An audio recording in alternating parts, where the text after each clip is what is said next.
বাবা মা একটু দেখান, বাবা মা দেখান, ভাই আর কেউ দিবেন না, বাবা মা বলেন।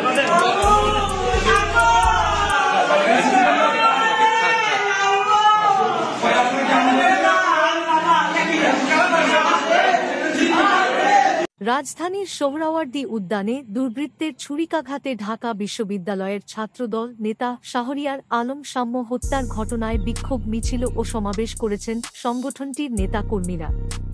এ সময় তাঁরা ঢাকা বিশ্ববিদ্যালয়ের উপাচার্য ও প্রক্টরের পদত্যাগ দাবি করেছেন। মঙ্গলবার দিবাগত রাত 2:30টার দিকে বিক্ষোভ মিছিল শেষে বিশ্ববিদ্যালয়ের ভিসি চত্বরের সামনে ছাত্রদলের নেতাকর্মীরা সংক্ষিপ্ত সমাবেশ করেন। সমাবেশে শিক্ষার্থীদের নিরাপত্তা দিতে ব্যর্থতার অভিযোগ তুলে ঢাকা বিশ্ববিদ্যালয়ের উপাচার্য ও প্রক্টরের পদত্যাগ দাবি করেন ঢাবি শাখা ছাত্রদলের সভাপতি গণেশ চন্দ্র রায় সাহস ও সাধারণ সম্পাদক নাহিদুজ্জামান শিপন। এ সময় দফা 1 দাবি 1 ভিসির পদত্যাগ, আমার ভাইয়ের লাশ পড়ে, প্রশাসন কি করে, 9 মাসে 2 খুন, ভিসি প্রক্টরের অনেক গুণ ইত্যাদি স্লোগান দেন ছাত্রদলের নেতাকর্মীরা। সমাবেশে ছাত্রদলের কেন্দ্রীয় সাধারণ সম্পাদক নাছির উদ্দিন নাছির বলেন, কোনো বিশেষ গোষ্ঠীকে সহায়তা করার জন্য এই অন্তর্বর্তী সরকারকে নিয়োগ দেওয়া হয়নি। ঢাকা বিশ্ববিদ্যালয় শাখা ছাত্রদলের সভাপতি গণেশ চন্দ্র রায় সাহস বলেন, অতি দ্রুত আমরা এই ভিসি ও প্রক্টরকে সরানোর অনুরোধ করছি সরকারের কাছে, না হলে আমরা এই ইন্টারিম সরকারকেই সরাতে বাধ্য হব। ঢাকা বিশ্ববিদ্যালয় শাখা ছাত্রদলের সাধারণ সম্পাদক নাহিদুজ্জামান শিপন উপাচার্য প্রক্টরের পদত্যাগ দাবি করেন।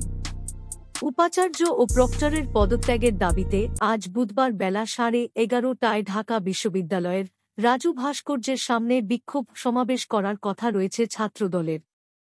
গতকাল মঙ্গলবার দিবাগত রাত 12টার দিকে সোহরাওয়ার্দী উদ্যান এলাকায় ছুরিকাঘাতে নিহত হন ঢাকা বিশ্ববিদ্যালয়ের স্যার এ.এফ. রহমান হল শাখা ছাত্রদলের সাহিত্য ও প্রকাশনা সম্পাদক শাহরিয়ার আলম সাম্য।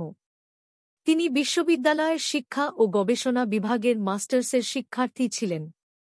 তাঁর বাড়ি সিরাজগঞ্জের উল্লাপাড়া থানা এলাকায়।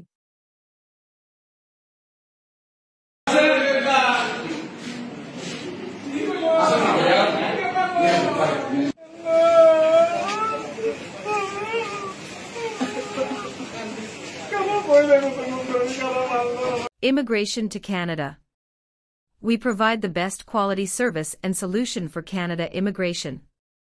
Please visit our website and contact for details.